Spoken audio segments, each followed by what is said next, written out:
I'm a little nervous because I'm an expert on print. I'm not an expert on me. So, like Chris, who spoke this morning, I can very easily get on stage and give a 4-hour workshop on print. But today I'm talking about me, and that's kind of a different story. This is embarrassing to admit, but a few years ago I was in a rut. And it was a weird rut. It was a 5-star rut. And you're probably like, well, what does that mean? Have you even heard of that? I only went to 5-star restaurants. I only booked 5-star vacations. I had turned into this person that really wasn't anything about me.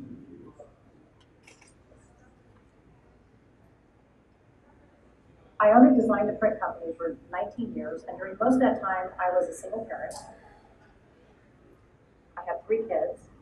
I was running a company, and I had no time to do anything else other than run my company and raise my kids. And I went through life at 150 miles an hour, and I never stopped to dream or to think or to even imagine. If I imagined something, it was a branding project. And that was it.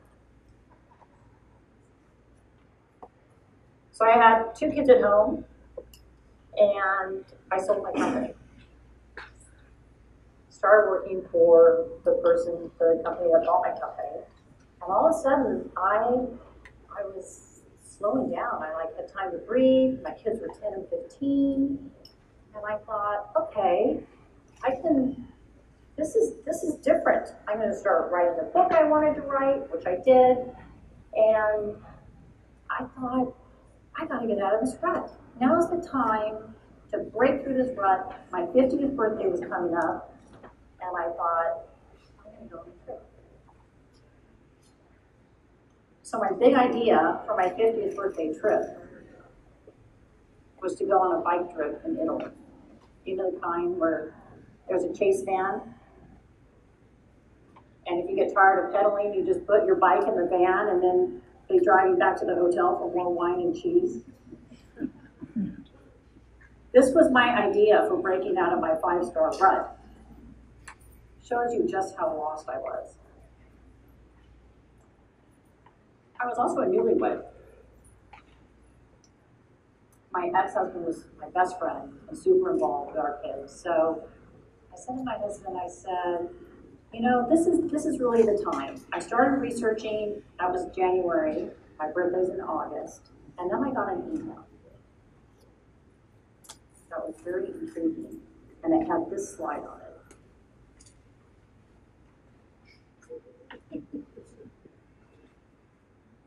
And I thought, I'm not a sissy.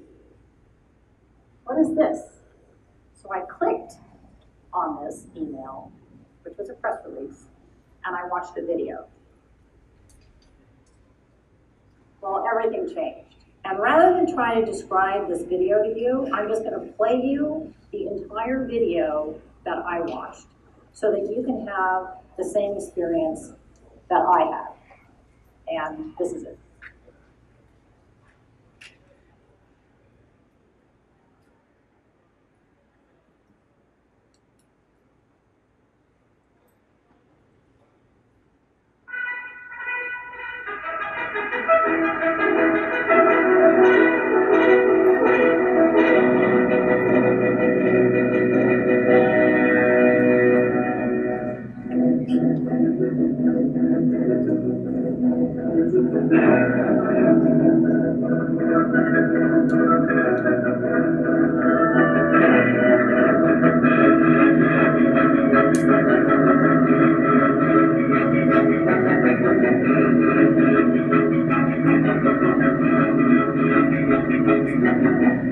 Try and pump this guy out of this ditch. Let's turn the metal all over.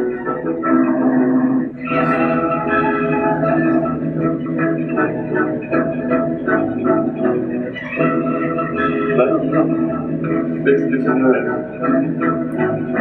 He did not cross the bridge.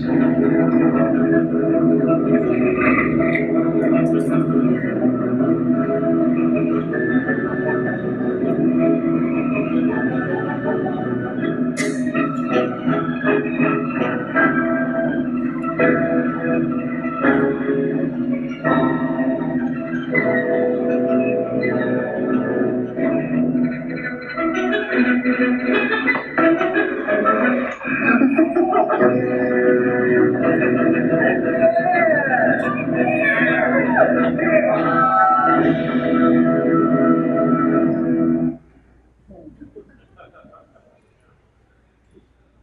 I look like the kind of person that would do that trip? Not. I mean, where would I get my hair done, right? I sent that video to my husband and I said, this is what we're doing for my 50th. And he goes, what happened to Italy? And I said, screw Italy. We're going to Mongolia. We're going to go have an adventure. We're going to get out of the rut. And he's like, are you crazy? How long is that going to take? I said, it's going to take a month. He goes, I can't take a month off of work. I said, we're going to do this. He goes, no, we'll do this when we retire. I said, what, when we're 75? Because we're going to be 75 when we're retired, and we're going to be way too decrepit to do this trip. I said, the time is now. Seize the day. Carpe diem. Let's do this. We can make it happen. And he was like, my husband is not a committer. The fact that he asked me to marry him is a miracle. I don't know how he made that decision. A week later, I signed us up. And there's a thing with the Mongol Rally because again, it's Khan, K-H. A lot of the teams have K-H in their name. So I signed us up. We were Team Californians. And because I'm a huge Eddie Izzard fan, we had a flag. I see there's some Eddie Izzard fans in the audience. Choose a flag. So, you might have got from the video, you get a car. We bought our car through emails, basically with a mechanic in England. You drive it to Mongolia, you donate it to a charity, they have this auction, and they raise money for the charity. And in our case, it was an orphanage. It's kind of a crazy thing. And this video, it doesn't even make it look as crazy as it is. Here's the kid. Hey, you made that slide work, Nate. It was too low res, because I'm an expert. So this is our route. We started in London, and we drove all the way to Mongolia. We made it. We were supposed to drive to that last little green flag, but we didn't make it that far. We ended up having to fly. Our poor little car gave out. This is our car, loaded up with our stuff. I'm a cocktailian, which means I design and handcrafted cocktails. And one of the things that I ordered in London from Amazon was an ice maker that was electric. That would plug into the 9-volt thing in the car, the cigarette lighter, so that I can make ice and do cocktail recipes on this trip.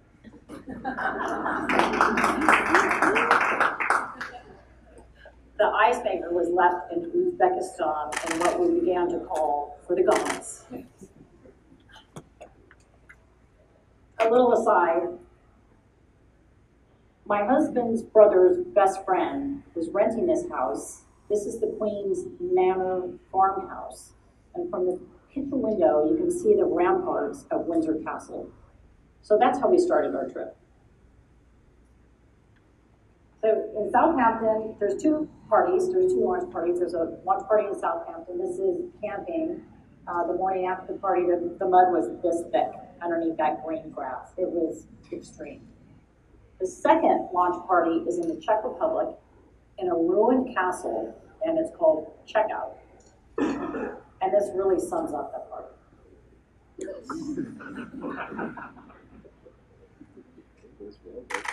So we left the Czech Republic hungover, but driving. Slovakia, Romania, Hungary, Romania. And Romania things started to look pretty different. This was pretty much an everyday sight. Big trucks like this, lots of animals on the road, sheep, pigs, cows, eventually camels. Our car was right-hand drive because we bought it in England, but the only place that actually worked was in England. So the rest of the time, if you can imagine, on this road, my husband's driving on the right-hand side of this car, and now we have to pass one of these trucks in front of us.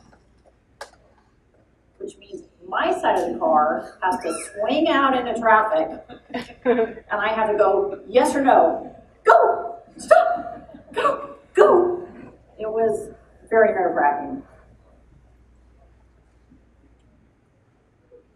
So this sounds kind of crazy, right? This whole idea. This is our first financial shakedown in the Ukraine where these cops pulled us over for speeding. That's my husband there on the far left. They took every ounce of cash we had. We soon found out that, so they wave a baton to pull you over. They just go like this, and that means stop your car. But some Australians taught us to just wave and keep driving because they don't have cars or motorcycles, so they can't chase you.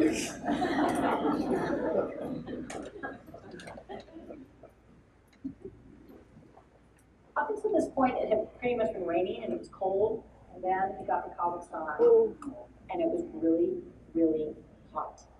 It was 110 to 115 every day. The roads were like this.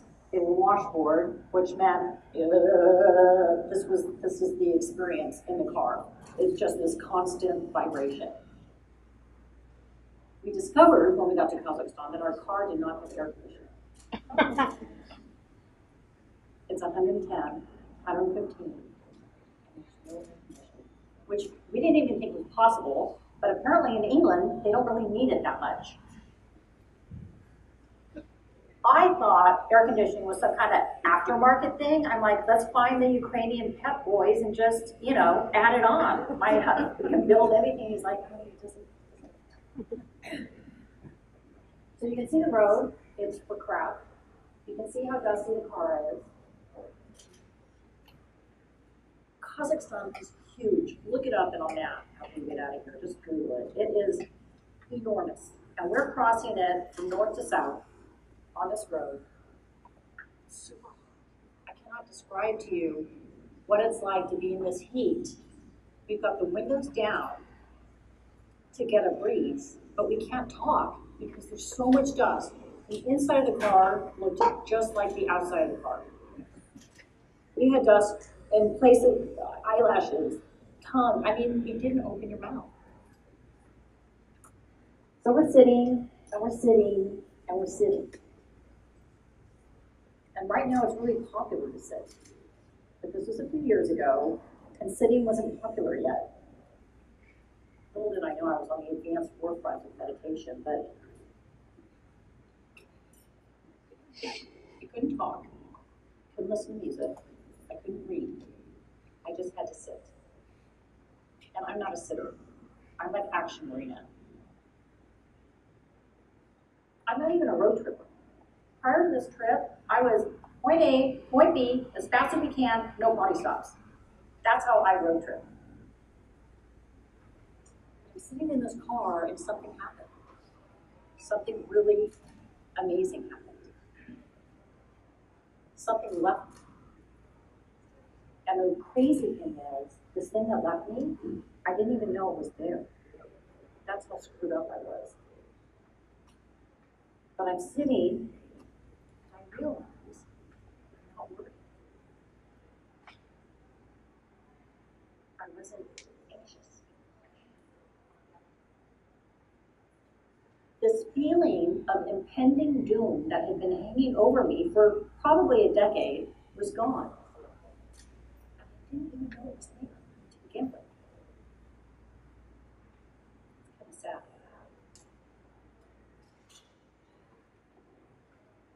You know that kind of knot that you get in your stomach when your largest account says they just got purchased and all the vines moving to the East Coast and you're not in anymore? It was that kind of a knot, and it was gone. Now this is a little ironic because if there was a time to be nervous, now was the time. Right? We had no hotel reservations. We didn't know where we were going to sleep. Often we would pull to the side of the road in the middle of the night, and wake up in the morning and see where we had slept, which was the case this day. We were confronted with a whole different sense of hygiene. Like this meat being transported on plein air.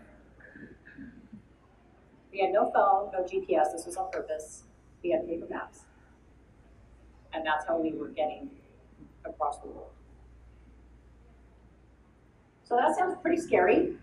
And there was a couple times when I was a little scared. But here's the crazy thing. When all that fear and doom left me, something else took its place. And it was this little bubble of excitement and joy and positivity and can-do. And I'm sitting in this car and I'm feeling this feeling that everything was going to be okay.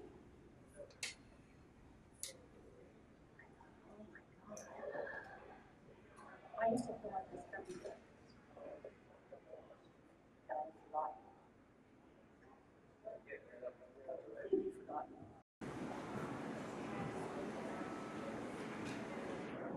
I speak French, Italian, Portuguese, read most of those languages and write them.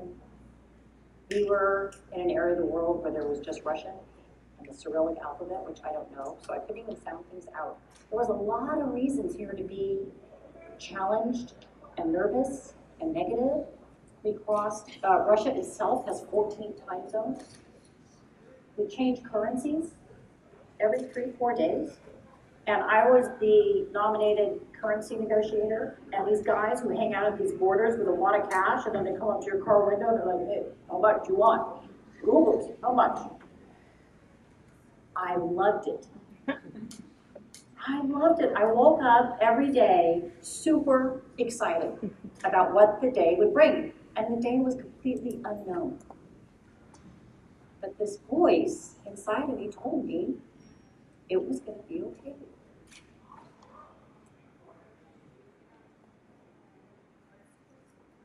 Sundays we had to communicate only with hand gestures and drawings.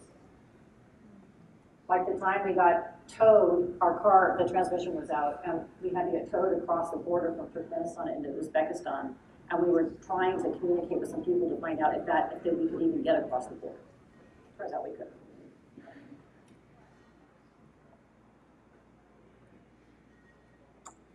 In hindsight, losing that voice, that positivity, that we're going to be okay, that's me. That's my spirit. And I lost that.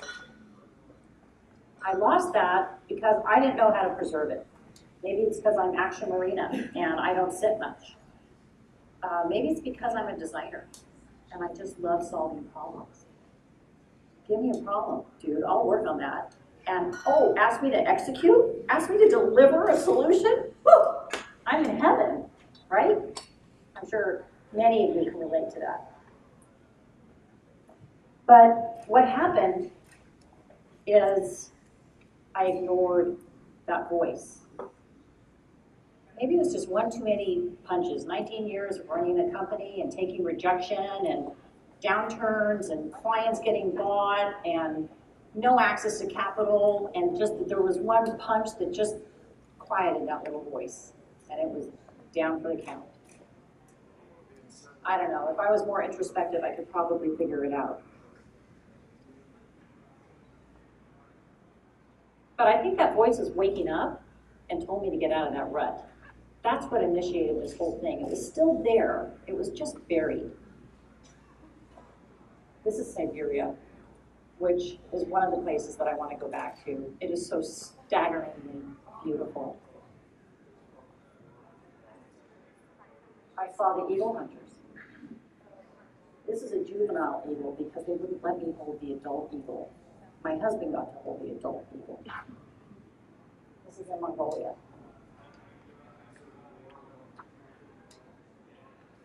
I lost my voice and I lost my path. When I found my voice, it was like a touchstone.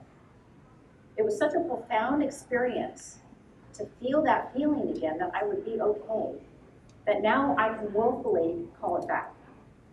It was that profound.